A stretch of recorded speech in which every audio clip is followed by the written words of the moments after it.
नमस्कार and welcome to curiously education. मैं हूं Prashant Mavani. I hope you are doing good my dear friends. Confucius का एक बहुत ही इंटरेस्टिंग कोट है, it does not matter how slowly you go as long as you do not stop. This is the most important thing. देखिए दोस्तों, आप देख रहे हैं ना, स्पोर्ट्स में और हर अलग अलग क्षेत्रों में हम देखते हैं, कई बार ये कहा जाता है कि जो क्रिकेटर हैं हमारे वो फॉर्म में नहीं हैं।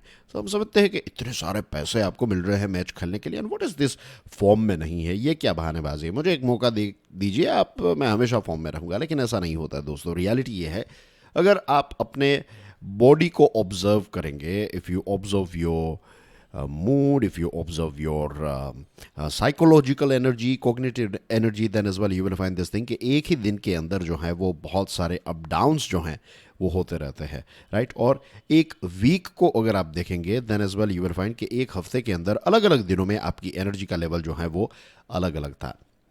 सो दिस इटसेल्फ इंडिकेट्स कि चीज़ें जो हैं नेचुरली ऐसे ही चलती है। तो जो भी प्रोग्रेस है, चाहे वो आपका स्टडीज़ हो, बिजनेस हो, एक्सेट्रा, तो उसमें अगर प्रोग्रेस बहुत स्लो हो रहा है then as well it's okay as far as आप आगे चलते जा रहे हैं। तो basically consistency is the key, consistency matters, and the most important thing is don't give up, keep going on. That's what we can learn from this particular article. Welcome to editorials and articles analysis. दोस्तों, आज हमारे table पर हैं 5 important topics.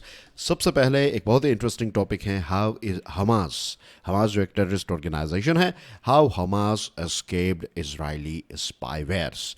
दोस्तों, Israel जो है ये spyware की दुनिया में एक बहुत बड़ा नाम है, एक बहुत बड़ा सप्लायर है।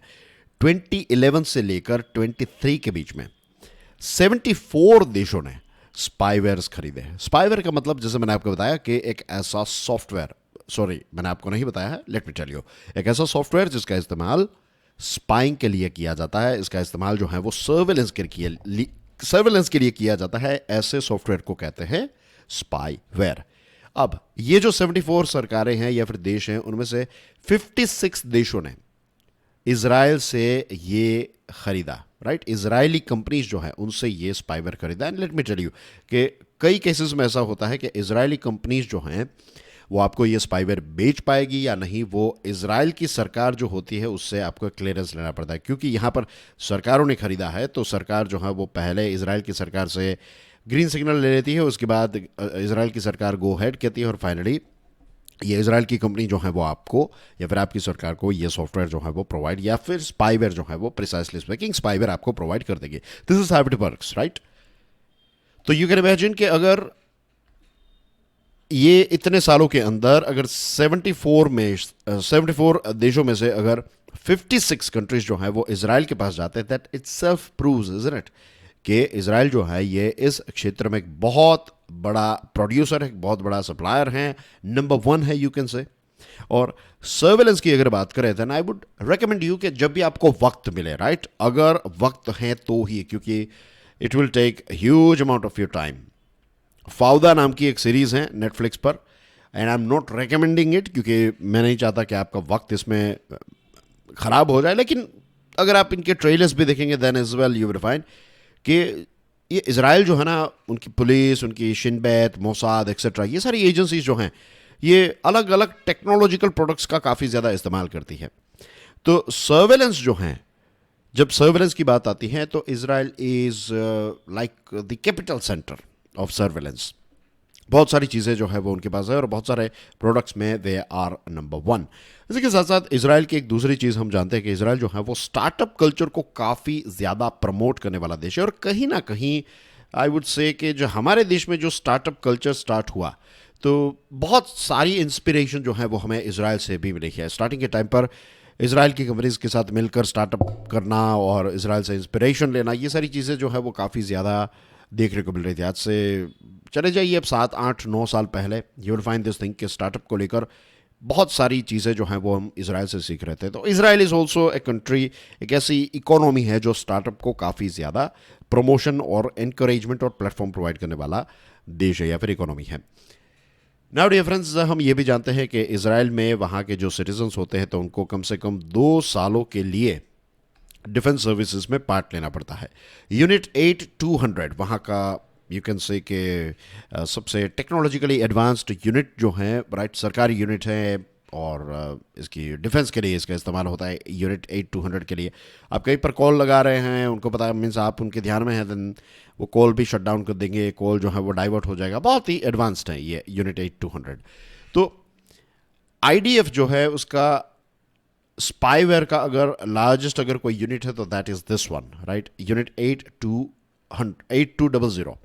और 2014 की बात करें तो पहली बार ऐसा हुआ कि इजराइल का जो मिलिट्री हार्डवेयर है, you know the difference between hardware and software, तो मिलिट्री हार्डवेयर जो है उसके एक्सपोर्ट से ज्यादा इजराइल ने साइबर सिक्योरिटी एक्सपोर्ट्स किया, राइट, 2014 में। और ये पहली बार ऐसा हुआ था।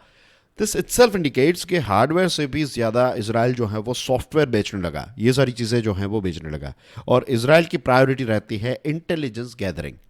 And as we all know, रॉ फिल्म अगर आपने देखी है, RAW, रोमियो अकबर वॉल्टर, तो उसमें जो जैकी श्रॉफ हैं तो उनका कैरेक्टर जो है he is like raw chief.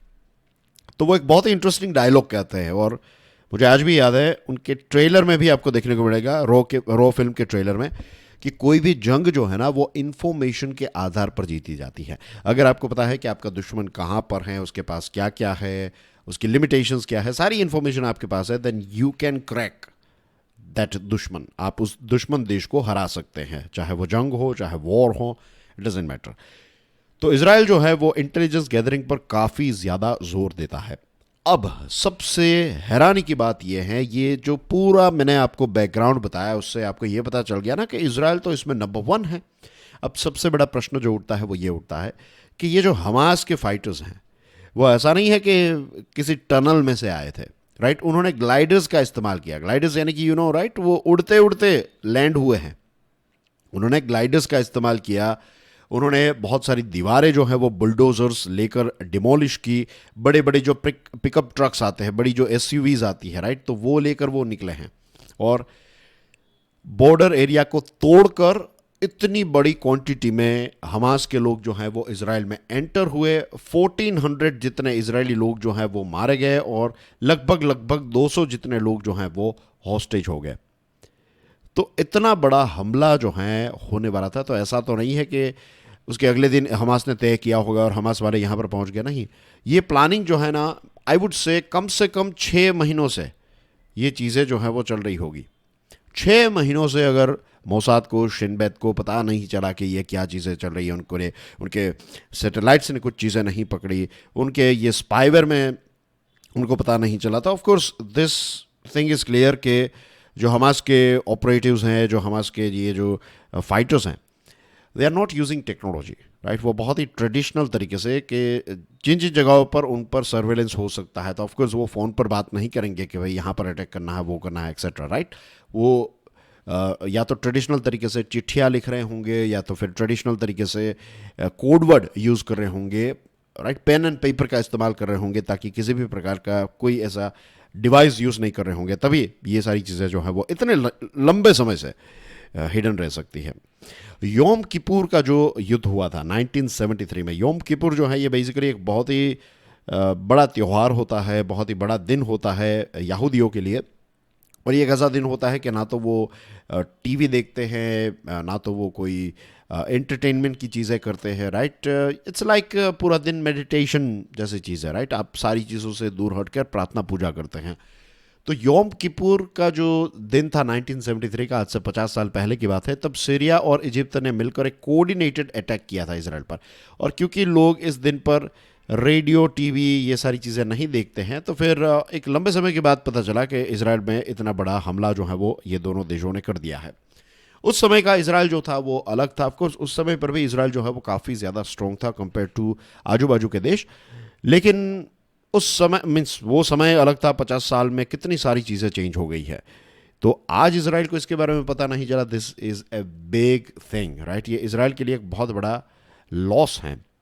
और कहीं ना कहीं ये भी कहा जाता है कि नॉट कहा जाता है, इनफैक्ट हमने इस पर डिस्कशन भी की थी। ये वीडियो जो है वो हमने स्टडी ग्लोज पर लॉन्च किया था कि नेतन्याहू सरकार जो है तो जुडिशियल रिफॉर्म्स लाना चाहती थी, और ये जुडिशियल रिफॉर्म्स जो हैं उसकी वजह से क्या हुआ, यूनिट 8-200 के बहुत सारे जो काम करने वाले लोग हैं, तो इन्होंने ये कहा कि अगर ये जुडिशियल ओवरहोल आएगा तो फिर हम काम नहीं करेंगे, एक प्रकार की स्ट्राइक पर चले जाएंगे।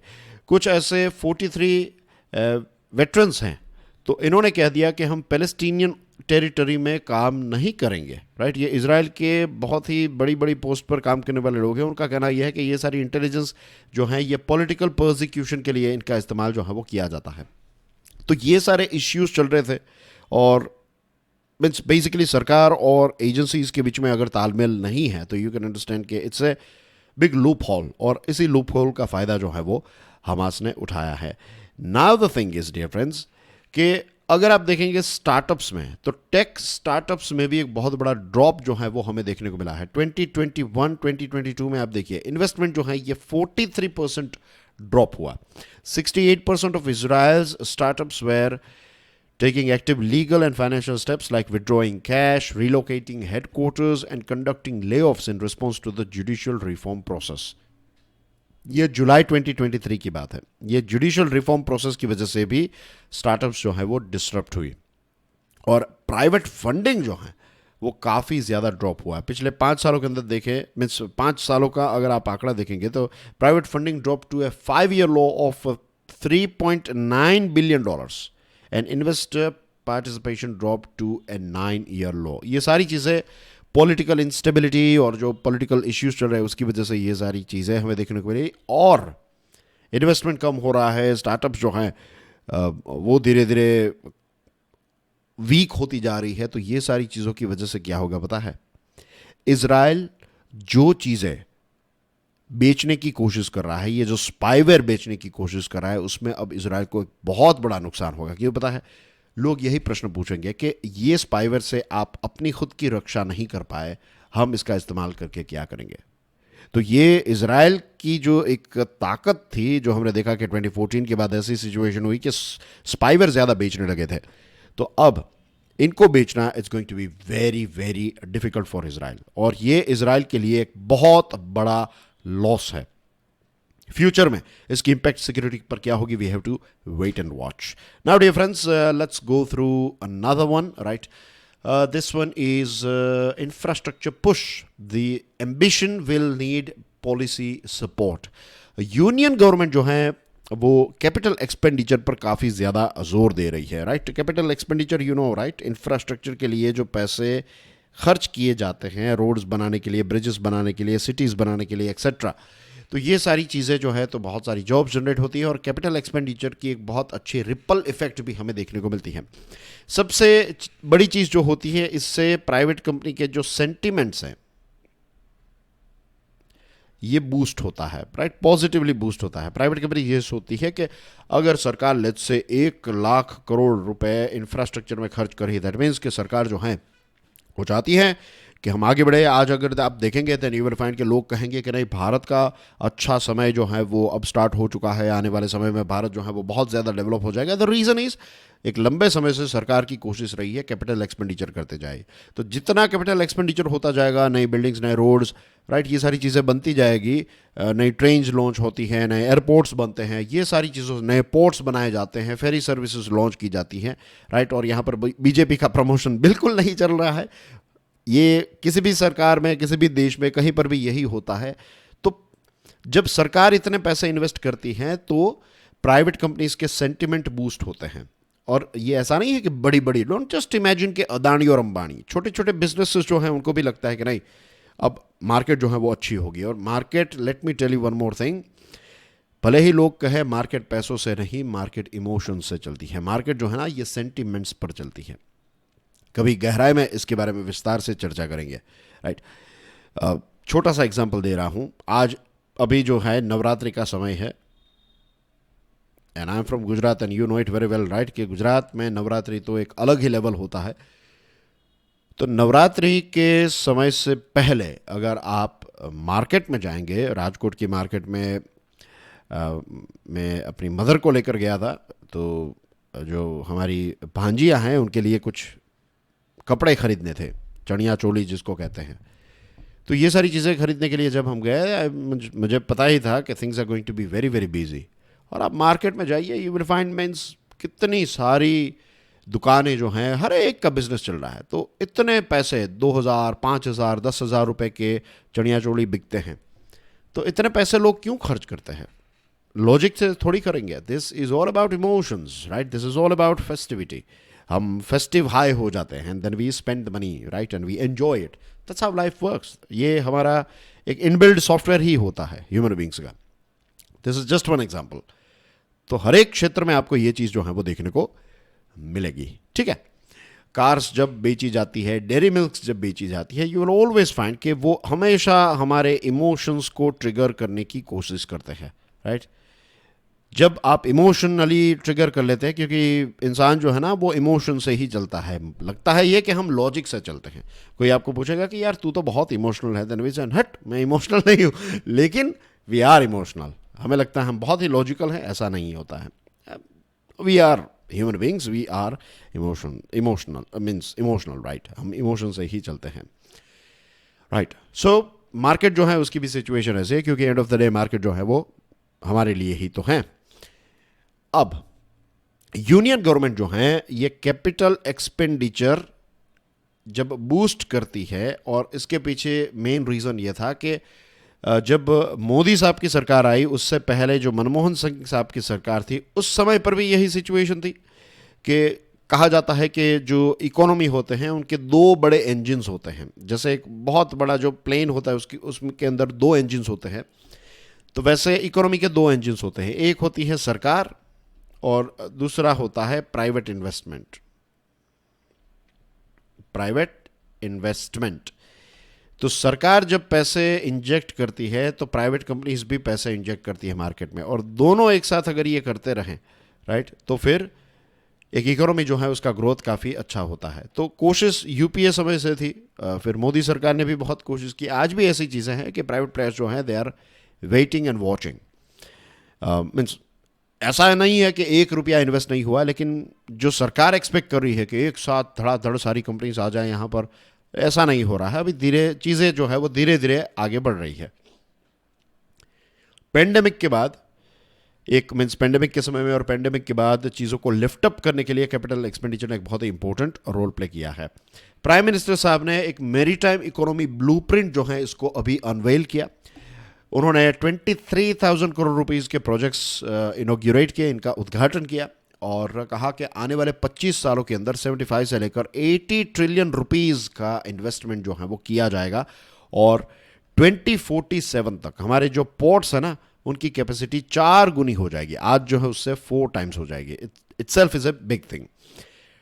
और ये सारे पोर्ट्स का डेवलपमेंट होगा, इंफ्रास्ट्रक्चर, खास करके जो बड़े बड़े पोर्ट्स हैं, तो इनकी कैपेसिटी बढ़ाते बढ़ाते हम इनको कार्बन न्यूट्रल भी बनाते जाएंगे, और 25 क्रूज टर्मिनल्स जो है वो डेवलप किए जाएंगे, और रिसाइकलिंग के लिए, शिप रिसाइकलिंग के लिए भारत जो है एक बहुत बड़ा स्थान बनने वाला है।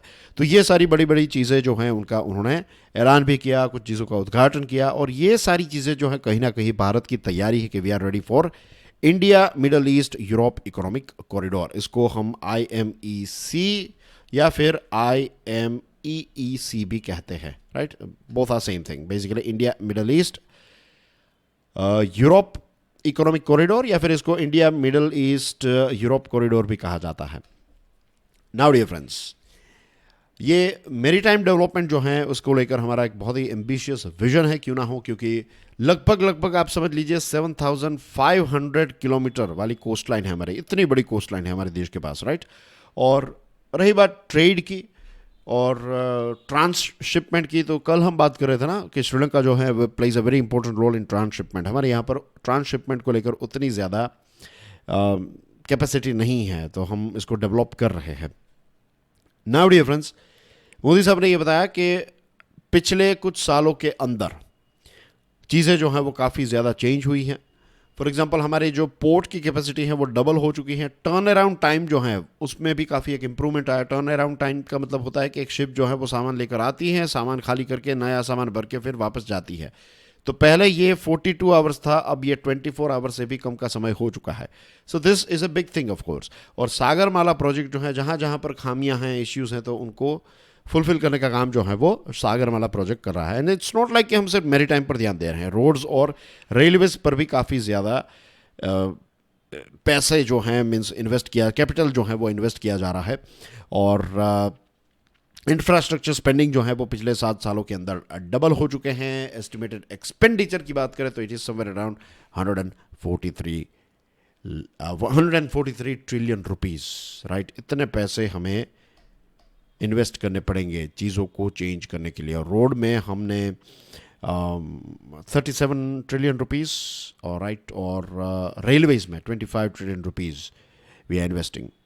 तो यूनियन गवर्नमेंट जो है वो एक बहुत बड़ा कैपिटल एक्सपेंडिचर कर रही है। और इस साल की बात करें तो सेंट्रल गवर्नमेंट ने, उसके बाद स्टेट गवर्नमेंट का नंबर आता है और उसके बाद प्राइवेट सेक्टर।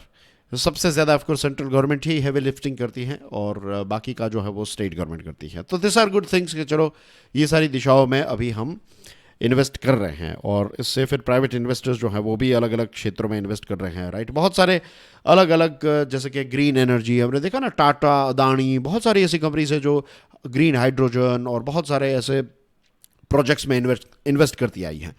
इंफ्रास्ट्रक्चर के प्रोजेक्ट्स जो होते हैं उसमें जस्टेशन पीरियड काफ़ी लंबा होता है और रिटर्न जो है वो धीरे धीरे मिलता है। तो इसकी वजह से गवर्नमेंट ही ये चीज़ कर सकती है। प्राइवेट कंपनीज जो है उनको 10-15 साल वेट करने में मज़ा नहीं आता है, उनको तो डे वन से अगर पैसे मिल रहे हैं तो यही चीज़ प्राइवेट कंपनीज का नेचर होता है, इसमें कोई गलत चीज़ भी नहीं है। That's how they are built.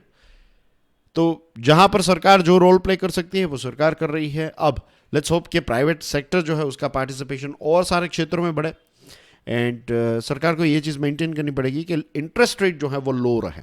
जितना इंटरेस्ट रेट कम होगा और मार्केट में सेंटिमेंट्स जो है वो अगर लेट्स से पॉजिटिव रहेंगे तो फिर कॉन्फिडेंस बढ़ेगा, और कॉन्फिडेंस बढ़ेगा तो इन्वेस्टमेंट बढ़ेगा, जॉब्स बढ़ेगी, टैक्स बढ़ेगा, सारी चीज़ें जो हैं, टैक्स इन द सेंस के सरकार के पास ज़्यादा टैक्स आएगा तो ये पैसे फिर ज़्यादा हम डेवलपमेंट के लिए यूज़ कर पाएंगे। This is how it works, right.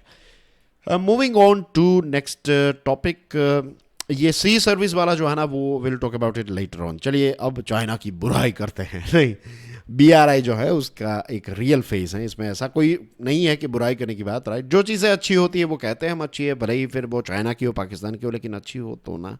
Now no doubt means I was just kidding, to be honest. Infrastructure में चाइना जो है वो काफ़ी आगे हैं, राइट। उनकी स्पीड जो है, this is something we cannot ignore, we cannot say कि वो किसी भी चीज़ में अच्छा नहीं है, नहीं। इंफ्रास्ट्रक्चर और प्रोजेक्ट्स जो होते हैं, प्रोजेक्ट्स की जो एग्जीक्यूशन है तो उसमें तो वो काफ़ी अच्छे हैं, राइट। अगर उनकी स्पीड हमारे देश में आ जाए तो भाई भारत जो है वो कहाँ से कहाँ पहुँच जाए। But anyways, third belt and road forum 17 और 18 अक्टूबर को इसको रखा गया था।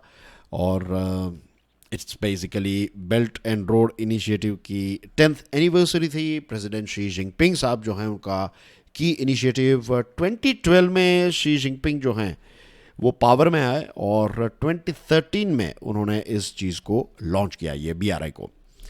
अब शिव ली एक एकेडमिशियन है, राइट। तो वो ये कहता है कि ये जो BRI है ये चाइना का मार्शल प्लान है और इट्स बेसिकली एक gateway for China's transition. China जो है वो एक नए लेवल में जाने के लिए, मीन्स नए लेवल में लॉन्च करेगा ये BRI, ऐसा उन्होंने उस समय पर कहा था।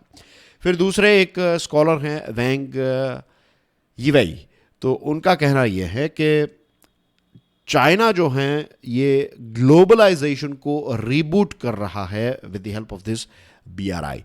और चाइना जो है वो इस बात को लेकर थोड़ा चिंतित था कि जो स्ट्रेट ऑफ मलाका है, ये स्ट्रेट ऑफ मलाका जो है ये बेसिकली USA के कंट्रोल में है। अब स्ट्रेट ऑफ मलाका जो है अगर इस पर इसको ब्लॉक किया जाए तो चाइना तो ब्लॉक हो जाएगा। चाइना की एक बहुत ही इंपॉर्टेंट चीज़, इट्स लाइक कि जो दिल की धड़कन कहते हैं ना, वो दिल की धड़कन है ये। तो इसको रोक दिया तो चाइना को हार्ट अटैक आ जाएगा। तो चाइना ने सोचा कि भाई एक ही ये दिल की धड़कन नहीं होनी चाहिए, हमारे पास अलग अलग ऐसे रूट्स होने चाहिए। तो इसकी वजह से उन्होंने BRI को लॉन्च किया ताकि ये पूरा जो मलाका स्ट्रेट ऑफ मलाका है उसको बाईपास करके ग्वादर एक्सेट्रा से वो सारा सामान और ट्रेड जो है वो चलता रहे और ड्यूअल पर्पस से ये सारी चीज़ें जो हैं वो की जाती हैं। अब चाइना ने जब BRI को लॉन्च किया उसी के साथ साथ चाइना ने एशियन इंफ्रास्ट्रक्चर इन्वेस्टमेंट बैंक जो है उसका क्रिएशन किया और $100 बिलियन का वॉर चेस्ट, इतने पैसे, राइट। और ये जो लेंडिंग इंस्टीट्यूशंस है ना, वर्ल्ड बैंक एक्सेट्रा, तो उनको चैलेंज करने के लिए चाइना ने AIIB को लॉन्च किया। शी जिनपिंग जो है वो स्टार्टिंग के टाइम पर लोकल करेंसी के बारे में बात कर रहे थे कि भाई लोकल करेंसी का हम इस्तेमाल करें। कहीं ना कहीं वो डॉलर जो है उसको एल्बो आउट करना चाहते थे और डॉलर की जगह पर चाइनीज़ करेंसी का इस्तेमाल हो, तो वो चीज़ वो चाहते थे। और ये पूरा BRI का डिज़ाइन जो है वो ऑफकोर्स चाइना का इकोनॉमिक ऑर्डर और ज़्यादा मजबूत हो जाए उसके लिए लॉन्च किया गया। BRI launched under Xi's leadership helped brand him as a global statesman। के इसके लॉन्च से शी जिनपिंग जो हैं वो एक बहुत ही बड़े ग्लोबल लीडर हैं ऐसा साबित करने के लिए भी इसको लॉन्च किया गया था। चाइना की सरकार का एक वाइट पेपर रिलीज हुआ और पता चला है, मीन्स अभी उन्होंने लॉन्च किया और उसमें ये बताया है चाइना ने कि 200 जितने कोऑपरेशन पैक्ट हुए हैं 150 देशों के साथ when it comes to BRI। और टू वे इन्वेस्टमेंट जो है पिछले 2013 से लेकर 2022 तक, यानी कि इन 10 सालों के अंदर $380 बिलियन का टू वे इन्वेस्टमेंट, यानी कि पैसे चाइना ने भी इन्वेस्ट किया और दूसरे देशों ने भी इसमें इन्वेस्ट किया। और BRI जो है वो काफ़ी अच्छा जा रहा है। और BRI जो है ये पब्लिक गुड्स के लिए है, public goods in the sense कि ये लोगों के लिए हैं। और ग्लोबली जो इंफ्रास्ट्रक्चर में एक डेफिसिट है, जहाँ पर खामियां हैं, तो ये सारी खामियां जो हैं उसका पूरक है ये BRI। वर्ल्ड बैंक यह कहता है कि 675 मिलियन ऐसे लोग हैं इस पृथ्वी पर जिनके पास इलेक्ट्रिसिटी का एक्सेस नहीं है। 2.3 बिलियन लोग ऐसे हैं जिनके पास पोर्टेबल यानी कि स्वच्छ पीने का पानी नहीं है। 450 मिलियन ऐसे हैं जिनके पास ब्रॉडबैंड की फैसिलिटी नहीं है। और इंफ्रास्ट्रक्चर का गैप जो है, अगर हमें इसको हटाना है तो हर साल समझ लीजिए 1.5 ट्रिलियन डॉलर्स हमें इन्वेस्ट करने पड़ेंगे। 2030 का ये एक एस्टिमेशन है, 2030 में इतना, फिर हर साल इतना पैसा इन्वेस्ट करते रहने पड़ेंगे, राइट।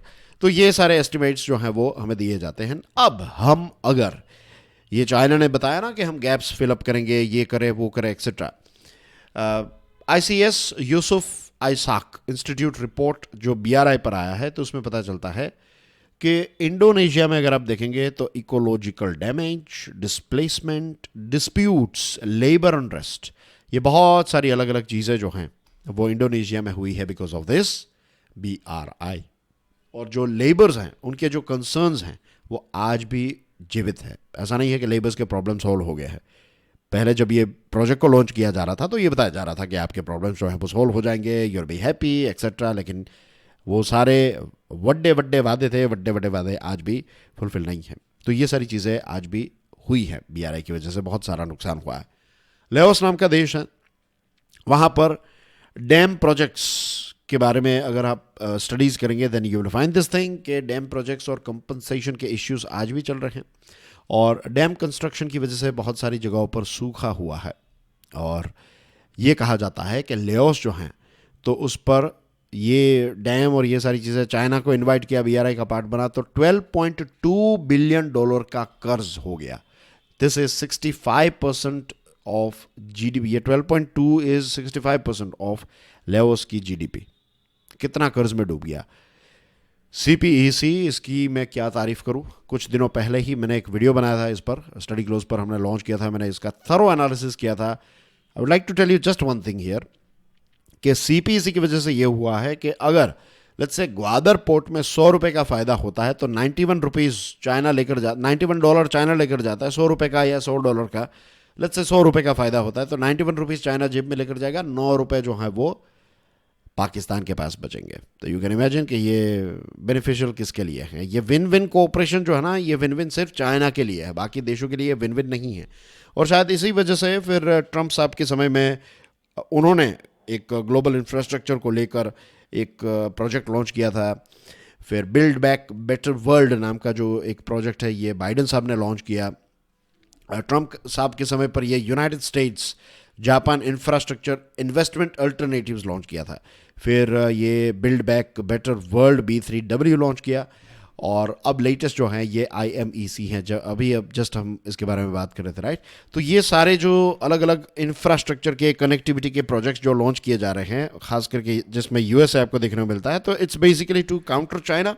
एंड ऑफ कोर्स ये चाइना का जो ट्रैप है उसमें और देश ना फंसे, इसके लिए इनको लॉन्च किया जा रहा है। और मुझे लग रहा है कि ये जो प्रोजेक्ट्स है वो सफल होंगे, नॉट BRI वाला, क्योंकि एज वी नो कि भारत ने भी BRI के बारे में क्लियरली बताया था।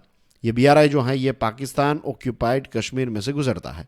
तो भारत ने कहा था कि यार ये हमारी सॉवरेनिटी जो है ये वायलेट करता है। तो चाइना ने कहा, मैंने कई बार ये चीज़ कही है लेकिन इसकी एक रिपीट वैल्यू है, चाइना ने कहा कि ये फ़िलहाल ज़मीन जो है ये पाकिस्तान के पास है तो हम उनके साथ नेगोशिएट कर रहे हैं, कल अगर आपके पास होगी तो हम आपके साथ नेगोशिएट कर लेंगे। इस प्रकार का कुछ जवाब जो है वो उन्होंने हमें दिया था। तो यू कैन इमेजिन कि वो कितना इनसेंसिटिव है when it comes to sovereignty.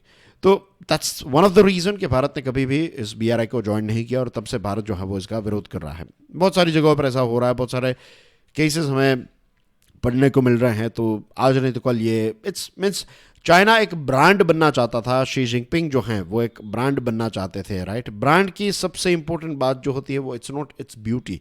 Brand जो है दोस्तों वो ट्रस्ट के आधार पर बिल्डअप होती है, राइट। जिस पर्टिकुलर ब्रांड पर, जिस पर्टिकुलर कंपनी पर आपको भरोसा होता है ना, एक बार ट्रस्ट हो गया, that is a brand. Brand के लिए it's not your design, it's not your features, right, it is the trust. That is the most basic thing to create a brand. और मुझे ऐसा लगता है पर्सनली कि चाइना और शी जिनपिंग दोनों जो हैं उनमें ग्लिटरीनेस तो बहुत है, लेकिन ये ट्रस्ट जो है वो उसका डेफिसिट भी ज़बरदस्त है, right. Moving on to the next one, this one is endless woes. ये टॉपिक जो है this one is about Israel. Israel must stop bombing and find a solution to the Palestine question, ऐसा suggestion जो है वो इस article में हमें देखने को मिल रहा है। दोस्तों 13 दिन हो गए, राइट। 7 अक्टूबर को इसकी शुरुआत हुई और आज देखिए today when we are talking it is 20 October. तो 13 दिन हो चुके हैं।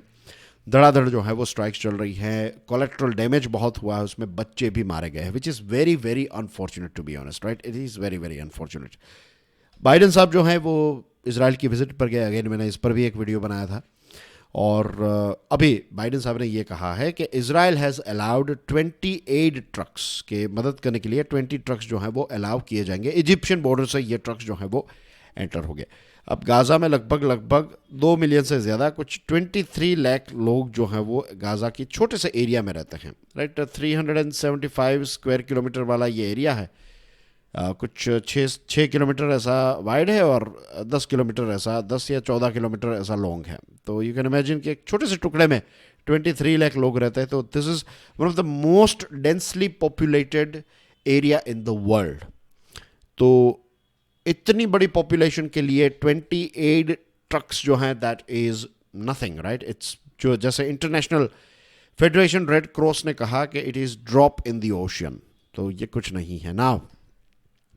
हमास जो हैं, एक वैक्यूम जब क्रिएट हुआ था, फतेह नाम की जो पार्टी है और पैलेस्टीनियन लिबरेशन ऑर्गेनाइजेशन ये PLO, इन दोनों ने जो गैप क्रिएट किया, वैक्यूम क्रिएट किया, तो हमास नाम की ऑर्गेनाइजेशन जो है उसने गाज़ा को अपने कंट्रोल में ले लिया, right. Now the thing is, एक तरफ ये कहा जाता है कि इजराइल जो है उसको अटैक्स करना बंद कर देना चाहिए, राइट, क्योंकि यहाँ पर कोलेट्रल डैमेज बहुत ही ज़्यादा हो रहा है। इजराइल ये कह रहा है कि भाई हम डिफेंस कर रहे हैं। इजराइल का ये भी कहना है कि अगर हमास गाज़ा स्ट्रिप में बहुत ज़्यादा एक्सपांड हुआ या फिर वो अगर वहाँ पर एग्जिस्ट कर रहा है, सर्वाइव कर रहा है, दैट मीन्स कि वहाँ के जो लोकल लोग हैं वो डायरेक्टली इनडायरेक्टली इनके साथ जुड़े हुए हैं। अगर लोग ही सपोर्ट नहीं करेंगे तो फिर हमास जो है वहाँ पर एग्जिस्ट ही नहीं करता। तो ऐसी बहुत सारी विचारधाराएं जो हैं उनका भी क्लैश आपको यहाँ पर देखने को मिलता है। तो it's a very very complex thing, right. ये इसका ऐसा कोई सॉल्यूशन नहीं है कि आप कह देंगे ये और ये हो जाएगा, नहीं। डिस्कशन यहाँ पर बैठकर हो सकती है। It's a very difficult thing, very very complex thing. तो लेट्स होप कि इसका कोई सॉल्यूशन जो है वो देखने को मिले हमें, राइट। इसके भी बहुत सारे एक्सपर्ट्स हैं। When I say experts, I don't mean to say कि जो सिर्फ आर्टिकल लिखते हैं या फिर मेरे जैसे वीडियोस बनाते हैं। We are not experts. इसके जो एक्सपर्ट्स हैं ना, रियल एक्सपर्ट्स, वो ग्रास रूट पर बैठे हुए हैं, वो उन ऑफिस में बैठे हुए हैं जिन्होंने 20 साल 25 साल 30 साल इसमें काम किया है, राइट। तो उनको एग्जैक्टली पता है व्हाट आर द प्रॉब्लम्स, क्या क्या चीज़ें हमें करनी पड़ेगी दोनों तरफ। और see, the most important thing is peace, right. And it's not just बड़ी बड़ी बातें पीस, अगर हमारे देश पर अटैक हुआ होता तो हम भी यही कहते कि भाई बदला लो, और इस बदले में अगर कोलेट्रल डैमेज होता तो फिर थोड़े समय के लिए भी हम भी यही कहते कि नहीं, लेट्स मीन्स बदला तो लेना ही पड़ेगा। ये दिस इज अगेन, मैंने कहा ना कि we are human beings, we are driven by emotions. और यहाँ पर जो इसराइल पर ये जो अटैक हुआ है ना, Israel is furious now. Israel बहुत ही गुस्से में आ चुका है कि भाई इतना बड़ा एक टेररिस्ट ऑर्गेनाइजेशन इतने लंबे समय से ये सारी प्लानिंग कर रहा है, उनको ये सारा सामान मिल रहा है, तो लोगों का डायरेक्ट इनडायरेक्ट सपोर्ट है। लेकिन this is also a reality कि गाजा में रहने वाले सारे के सारे लोग जो है ना, वो टेररिज्म के साथ जुड़े हुए नहीं है। This is also one thing that we have to understand, this is a reality. लेकिन अनफॉर्चुनेटली अब चीज़ें कुछ ऐसी हो चुकी हैं, रेडिकलाइजेशन एक नए लेवल पर चला गया है, और कितनी सारी चीज़ों के नाम पर, धर्म के नाम पर और बहुत सारी ऐसी चीज़ों के नाम पर इस प्रकार के इश्यूज हमें देखने को मिल रहे हैं। And if you'll go through the human history, आप मानव इतिहास को देख लीजिए, राइट। अभी मुझे इस पर और थोड़ी रिसर्च करनी पड़ेगी कि वाई, मुझे नहीं पता इसका आंसर क्या है to be honest, but this is something that I have observed throughout our history. ये अगेन जैसे मैंने आपको बताया ना कि कुछ चीज़ें इनबिल्ड होती हैं, जैसे इमोशंस हमारे अंदर इनबिल्ड हैं, वैसे ही युद्ध जो है ना, ये भी एक लंबे समय से इनबिल्ट है। कहीं ना कहीं किसी ना किसी जगह पर कुछ ना कुछ होता ही रहता है। तो ये कब तक चलेगा आई एम नॉट श्योर, लेकिन this is a reality, right. ये कोई अगर ऐसा कहे कि एक दिन आएगा जब युद्ध कभी नहीं होगा, लोग जो हैं वो मीन्स कॉन्स्टेंटली हमें कोशिश करनी है कि हम पीस को मेंटेन करें। पीस जो है, शांति के लिए भी यू हैव टू पे ए प्राइस, राइट। ये भी फ्री में नहीं है। You have to be vigilant, you have to be strong. अगर आपको शांति से जीना है तो you have to be strong, you have to fight. ये सारी चीजें आपको करनी पड़ेगी, लेकिन constantly we have to do our best कि इस पृथ्वी पर पीस रहे। You have to try our best, और 100% सक्सेस जो है वो शायद हमें कभी ना मिले, ऐसा मुझे लग रहा है अभी, क्योंकि पूरा मानव इतिहास जो है वो इसी बात का एक इशारा करता है। अगर आप देखेंगे, I like to give you a reference of Mahabharat.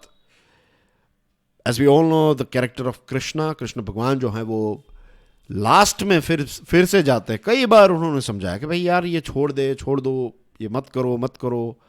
Last में वो मैसेंजर के तौर पर जाते हैं, और लास्ट में वो कहते हैं कि भाई मैं अभी चाहूँ ना, अभी के अभी सारी चीज़ें खत्म हो सकती हैं यहाँ पर ही, लेकिन फिर भी मैं तुझे बता रहा हूँ। दुर्योधन को कहते हैं कि भाई तू जिद छोड़ दे, इसमें तबाही के अलावा कुछ नहीं होगा। दुर्योधन नहीं समझता है कि नहीं, और फिर कहता है कि भाई इसको गिरफ्तार कर लो etcetera, and then you know the story, right. ये भारत में I don't think so anyone is there जिनको ये कहानी ना पता हो, but this are the stories that tell us कि भाई समझाने से लोग कई बार नहीं समझते। Same thing goes with Ramayan as well. Reminds me of Hanuman ji. जब हनुमान जी सीता जी को ढूंढने के लिए जाते हैं, इवेंचुअली वो सीता जी को ढूंढ लेते हैं, फिर सीता माता के आशीर्वाद लेकर फिर वो कहते हैं कि मुझे भूख लगी है, देन यू नो, राइट, कि हनुमान जी ने दुश्मनों को एंगेज कर दिया, राइट। उनके ऊपर एक प्रकार का एक अपना प्रतीक, शक्ति का प्रतीक दिखाया। किसी मैं तो सिर्फ एक, ये जो श्री राम की सेना है तो उसमें एक छोटा सा एक सेवक हूँ मैं, आई एम नथिंग, मेरे से भी बड़े बड़े, and this are the words of Hanuman ji. Hanuman ji कहते हैं कि भाई मैं तो कुछ नहीं हूँ, मेरे से भी बड़े बड़े ऐसे लोग जो है ना वो श्री राम की सेना में हैं। और रावण के पास जब उनको लेकर जाए तो रावण को समझाते कि भाई तू रुक जा, कि देख ये इसमें बर्बादी आएगी, ये आएगा वो आएगा। और बहुत बार रावण की जो बीवी थी तो उसने भी समझाया रावण को कई बार कि भाई आप रुक जाइए, ये मत कीजिए, ये वो एक्सेट्रा, लेकिन फाइनली वो कोई माना, लास्ट एंड तक नहीं माना ना। तो ऐसी बहुत सारी कहानियां हैं, ऐसी बहुत सारी चीज़ें हमने देखी, बहुत सारे देशों के इतिहास हमने देखे, दैट इंडिकेट्स के we are build for this, right. अंदर पता नहीं इंसानों के अंदर कुछ ऐसी चीज़ हैं जो हमें इस तरफ ले जाती है, राइट। जब भी मुझे पता चलेगा इसके बारे में, I will definitely let you know about it, we will discuss about this thing, right. अब सोचिएगा इसके बारे में। And then we have of course questions, sorry एक और टॉपिक है राइट आज हमारे टेबल पर वी हैव वन, ये क्यों क्वेश्चंस में चला गया, okay sea service right of course, ferry between Tamil Nadu northern Sri Lanka holds much potential, very interesting article again. Passenger ferry service जो ये दो एरियाज को, एक है कनकेशांथुराई और नागापट्टिनम, ये दोनों को ज्वाइंट करने वाली एक फेरी जो है इसको लॉन्च किया गया है। एक लंबे समय से इसकी एक राह देख रहे थे लोग, और सिविल वॉर की वजह से जो ट्रेडिशनल मैरीटाइम रूट्स थे ये डिस्टर्ब हो गए, लोगों का और सामान का जो आदान प्रदान है ये डिस्टर्ब हो गया था। और फिर फेरी सर्विस जो है ये कोलंबो और थुथुकुडी के बीच में लॉन्च हुई, लेकिन इसको कोई इतना सपोर्ट नहीं मिला, तो इसकी वजह से ये डिसकंटिन्यू की गई। फिर एक पॉपुलर बोट मेल था चेन्नई टू तलाईमन्नार और रामेश्वरम से लेकर ये धनुषकोडी जाता था, लेकिन फिर धनुषकोडी में 1964 में बहुत बड़ा साइक्लोन आया और उस समय पर तो हमारे पास अर्ली वार्निंग सिस्टम नहीं थी, तो इसकी वजह से ये सारी चीज़ें बंद हो गई। सिविल वॉर की वजह से मल्टीपल ट्रांसपोर्ट लिंक्स जो हैं वो बंद हो गई, और फिर एयर सर्विस के अलावा कोई ऑप्शन नहीं था। Air service are very expensive and not accessible to everyone. Chennai Jaffna air service जो हैं ये जब रेज्यूम हुई तो 10,000 जितने इंडियन टूरिस्ट जो हैं वो श्रीलंका गए, और प्राइवेट क्रूज जो हैं तो इसमें 6,000 जितने लोग जो हैं वो गए थे। अब फेरी सर्विस जो स्टार्ट हुई है तो इससे बिजनेस बढ़ेगा, ट्रेड बढ़ेगा, बिजनेसवुमेन जो हैं वो एक से दूसरे मीन्स दोनों देश के जो हैं बिजनेसमैन वो इजीली आ जा सकेंगे, बहुत सारे लोग अप डाउन कर पाएंगे, और लॉन्ग टर्म में ऐसा भी हो सकता है जो रेफ्यूजीज़ हैं राइट वो वापस अपने घर जा पाएंगे, क्योंकि चीज़ें जो हैं it will become very easy. और अब इसकी प्राइस जो है वो अभी जो प्राइस है ना इट्स वेरी एक्सपेंसिव, कि आप प्लेन में जाए या फिर फेरी में जाए इट्स नियरली सेम, लेकिन लेट्स होप कि धीरे धीरे जब इसकी क्वांटिटी बढ़ेगी तो इसकी प्राइस जो है वो कम होगी, और लेट्स होप कि सरकार जो है इसको सपोर्ट करती रहे ताकि ये फेरी सर्विस जो है वो कभी बंद ना हो। एंड आई एम श्योर अभी अब तो ये बंद नहीं होगी, अब सरकार जो है इसको बंद नहीं होने देगी, क्योंकि यही मीन्स फ्यूचर जो है वो इन्हीं सारी चीज़ों का है, कनेक्टिविटी का है। And we have all the things that we can use like आज एरोप्लेन्स, ये सारी चीज़ें ट्रांसपोर्टेशन के मोड्स जो हैं वो काफ़ी ईजी अवेलेबल हैं राइट। बस इनको शुरू करना और थोड़े टाइम के लिए मेंटेन करना है, उसके बाद ये चीज़ें जो हैं वो लोगों के जीवन का पार्ट बन जाएगी।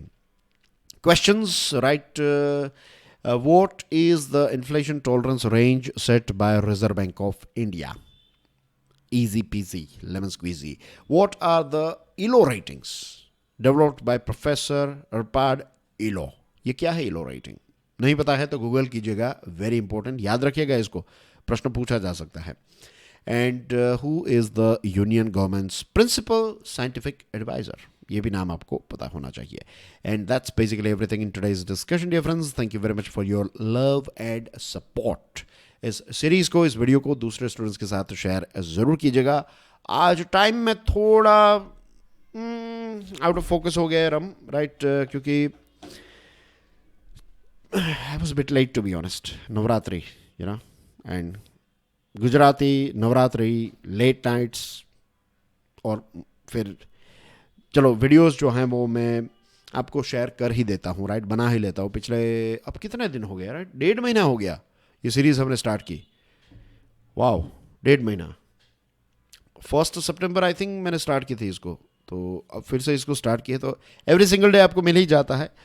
टाइम में प्लस माइनस होता है, थोड़ा इसको एडजस्ट कर लीजिएगा ठीक है। और कई बार आर्टिकल्स जो हैं वो लंबे, कई आर्टिकल्स थोड़े डीप होते हैं, थोड़ी रिसर्च करनी पड़ती हैं, तो ये सारी चीज़ें चलती रहती है। तो मैंने ये चीज़ देख ली, मैं एक टाइम के ऊपर बहुत स्ट्रेस दे रहा था, मैं ये सोच रहा था कि इसको सुबह बहुत जल्दी लॉन्च कर देना चाहिए ये वो एक्सेट्रा, लेकिन फिर आई रियलाइज्ड कि उससे सिर्फ स्ट्रेस क्रिएट हो रहा है, और फिर हड़बड़ी में मैं कोई वीडियो बनाकर आपको दे दूँ उसका कोई मतलब नहीं है। अगर वीडियो बनाना ही है तो फिर एक अच्छा बनाकर, बेस्ट क्वालिटी का बनाकर फिर लॉन्च कर दे, क्या फ़र्क पड़ता है। और ऐसा भी नहीं है कि इट्स नॉट के इसमें कोई रेस नहीं है कि आज ही ये चीज़ आपको पढ़नी है, मीन्स आप आराम से चीज़ों को देखिए, समझिए, इसमें कोई हड़बड़ी नहीं है। आप डे टू डे के 5-6 आर्टिकल्स जो हैं, अच्छे अच्छे टॉपिक्स जो हैं, उनके बारे में आपको वीडियो में से पता चल जाए, बाकी 3-4 आर्टिकल्स आप खुद पढ़ लीजिए, हो गए 10 जितने articles, this is more than enough है। 1 साल 1.5 साल तक आप ये करेंगे करंट अफेयर्स में, बहुत सारी चीज़ें क्लियर हो जाएगी. मीन्स आई डोंट थिंक सो कोई भी चीज़ें फिर बाकी रह गई. हाँ, फिर न्यूज़ आइटम्स और ये सारी चीज़ें आपको खुद पढ़नी है तो वो मेहनत कर ले. इनाफ हो गया करंट अफेयर्स, राइट. और बाकी मैगजीन्स, रिविजन्स, ये सारी चीज़ें तो आप करते ही होंगे. So that's basically everything from my side. Thank you very much. God bless you all. जय हिंद.